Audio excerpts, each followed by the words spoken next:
அவங்கக்கிட்டயே கேட்டு தெரிஞ்சுக்கலாம்.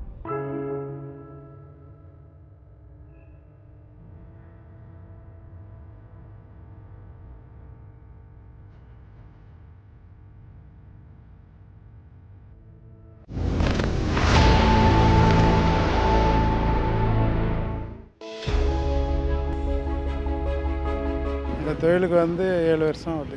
ஆட்டோ ஓட்டியிருந்தேன் ஏற்கனவே. ஆட்டோ ஆக்சிடென்ட் ஆகிடுச்சுனால ஆட்டோ ஓட்டல. 1 வருஷம் வீட்டில் இருந்தேன். ஃப்ரெண்டு மூலிமா இந்த தொழிலுக்கு வந்தேன். பில்டிங் மேஸ்திரி. இடையில உடம்பு சரியாக போச்சு எனக்கு. அதில் வந்து இப்போ இந்த வேலையை வந்துக்கிறேன். ஷோக்கு வந்து பேச முடியாது போச்சு 2013. டெய்லி மாத்திரை போடணும். மாத்திரை போடணும்னா எனக்கு பேச்சு வராது.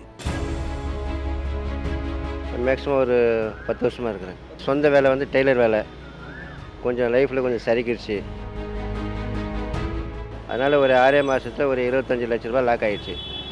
அதனால் வீட்டெல்லாம் விற்றுட்டு எல்லோரும் குடிக்கொண்டியெல்லாம் கொடுத்துட்டு நான் சென்னைக்கு வந்து செட்டில் ஆகிட்டேன். பொழைப்பு ஓடணும், குடும்பத்தை காப்பாற்றணும், அதுக்கு செஞ்சு தான் ஆகணும்.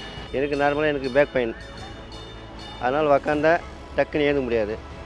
நடந்துக்கிட்டே இருக்கலாம், டக்குன்னு உக்காரவும் முடியாது. சரி, லைஃப்பு பையன் இருக்கிறான், அவனுக்கு ஒரு நல்லது பண்ணணும், எப்படியாவது கொஞ்சம் தம் பிடிச்சி பைப்பு நடத்தி ஆகணும்.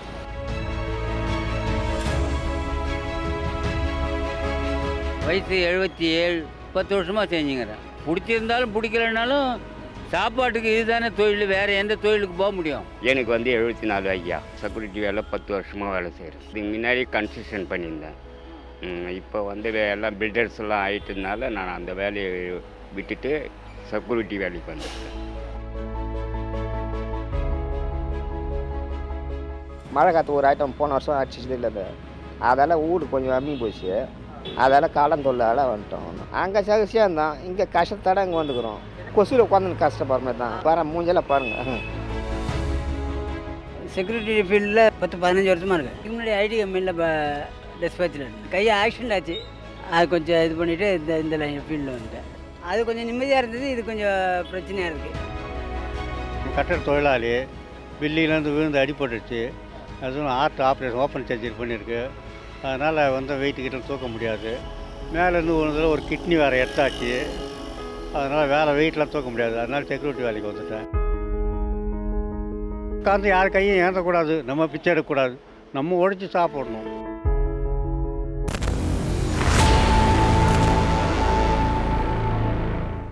பிஎஃப் கிடையாது, அது கிடையாது, அது பிடிக்கலான்றீங்க. ஏன் அந்த 12 ஹவர்ஸ்ன்றது 8 ஹவர்ஸாக மாற்றக்கூடாது கவர்மெண்ட்டு? அது எந்த ஸ்டேட் கவர்மெண்ட்டாகவும் சென்ட்ரல் கவர்மெண்ட் ஆகட்டும். ஒரு செக்யூரிட்டிக்கு ஒரு யூனியன்ன்றது கிடையாது. எங்களுக்கு பேசுறதுக்கு ஒரு அதிகாரி யாரும் கிடையாது. இல்லையா 12 ஹவர் டியூட்டி போய் அந்த 4 ஹவர் எக்ஸ்ட்ரா ஓட்டி மாதிரி கொடுத்தாலும் பரவாயில்ல, அதுவும் கிடையாது. ஆனால் இந்திக்காரனுக்கு மட்டும் 8 ஹவர் டியூட்டியை கொடுத்துட்றாங்க. அவனுக்கு 22,000 ரூபா சம்பளம் கொடுக்குறாங்க. இதே வேலை தான் அவனும் செய்கிறான். செக்யூரிட்டிக்குன்னு நல வாரியம் அமைக்கணும். நல வாரியம் அமைச்சாலே எல்லாமே சரியாயிடும். அது அவசியம் தேவை.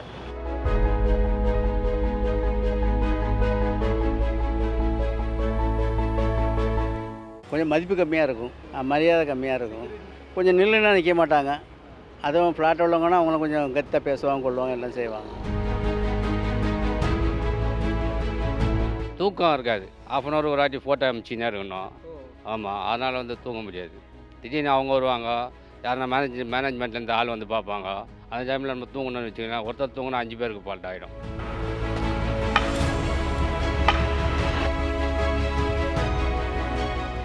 இப்போ உள்ள விலைவாசிக்கு எங்களுக்கு வந்து கொஞ்சம் அதிகமாக எதிர்பார்க்குறோம். அதுக்கு பேலன்ஸ் பண்ணுற மாதிரி இருந்தால் தான் sir. Holidays, public holidays, government holidays அந்த மாதிரிலாம் எதுவுமே எங்களுக்கு கிடையாது. அந்த டைமில் தான் எங்களோட சர்வீஸே அதிகமாக தேவைப்படும்.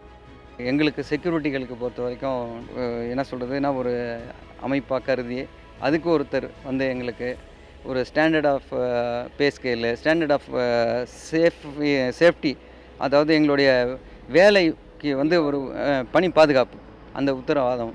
போனால் அந்த போனான்ட்டாங்களே, சில பேர் வந்து இந்த 1 வருஷம் பையனுக்கு கல்யாணம் ஆச்சு, நான் ஊர் நாட்டுக்கு போயிடுவேன். வந்து அவங்களுக்கெல்லாம் வந்து பணம் பிடிச்சா கொடுக்க மாட்டாங்க. வந்து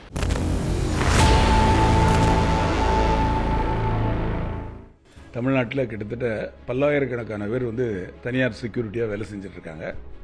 அவங்களுக்கு பிரச்சனைகள் நிறைய இருக்குது. வேலை செய்கிறவங்களுக்கு வந்து குறைஞ்சபட்சம் 500 ரூபா சம்பளம் கொடுக்கணும், 8 மணி நேரம் தான் அவங்களுக்கு வேலை வாங்கணும், பிஎஃப் இபிஎஃப் பிடிக்கணும், இஎஸ்ஐ மூலமாக அவங்களுக்கு மருத்துவ உதவிகள் செய்யணும் அப்படின்னு சொல்லி சட்டங்கள் இருக்குது. ஆனால் 70-60 வயதுக்கு மேலே யாரையும் வேலைக்கு பணிக்கு வைக்கக்கூடாது அப்படின்னு சொல்லி அந்த சட்டங்கள் இருக்குது. ஆனால் இன்றைக்கி இருக்க சூழ்நிலையில் அது மாதிரி இருக்கான்னா நடைமுறைப்படுத்தப்படுறதுனா இல்லை. 8 மணி நேரத்துக்கு மேலே அவங்க 12 மணி நேரம் மேலே 4 மணி நேரம் செஞ்சாங்கன்னா அவங்க 1.5 மடங்கு சம்பளம் கொடுக்கணும். ஒரு நாள் சம்பளத்தை 1.5 நாள் சம்பளமாக அவங்களுக்கு கொடுக்கணும்.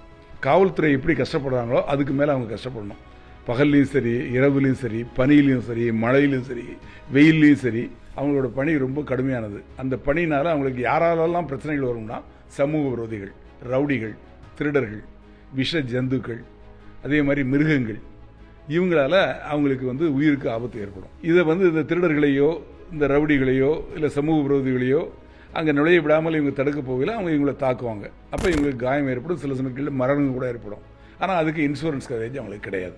இதோட இன்னொரு பெரிய கொடுமை என்னென்னா 8 மணி நேரம் இல்லை 12 மணி நேரம் அவங்க வேலை பார்த்துட்டு இன்னொருத்தர் இவரை ரிலீவ் பண்ணணும். அவர் ரிலீவ் பண்ணால் தான் இவர் போக முடியும். அவர் ரிலீவர் வரல அப்படிங்கிறனா இவர் போக முடியாது. அது அடுத்த டியூட்டியும் பார்க்கணும். ஆக 24 ஹவர்ஸ் வேலை பார்க்கணும். உலகத்திலேயே சட்டம் என்ன சொல்லுதுன்னா தொழிலாளர்களுக்கு 8 மணி நேரத்துக்கு மேலே வேலை கொடுக்கக்கூடாது. அதுதான் உலகத்தில் உள்ள சட்டம். தொழிலாளர் சட்டமே அதுதான். அதனால் இந்த விஷயத்தை கருத்தில் கொண்டு அரசாங்கம் நிச்சயமாக இவங்களுக்கு ஒரு நல வாரியத்தை அமைக்கணும். அந்த நல வாரியத்தின் மூலமாக இவங்களுக்கு எல்லா விதமான நலன்களும் கிடைக்கணும், பிரச்சனைகளும் தீரணும் அப்படிங்கிறது என்னுடைய கருத்து. குடும்ப சூழல், தொழில் நஷ்டம், வயது முதிர்வு, இப்படி ஏதோ ஒரு காரணத்துக்காக செக்யூரிட்டி வேலைக்கு வராங்க. பணி பாதுகாப்பு, பணி நேரத்தை முறைப்படுத்தணும், முறையான ஊதியம் வழங்கணும் அப்படிங்கிறது இவங்களுடைய பிரதான கோரிக்கையாக இருக்குது. அரியணை ஏறுமா இந்த சாமானியர்களின் குரல் என்பதே எதிர்பார்ப்பாக இருக்கிறது.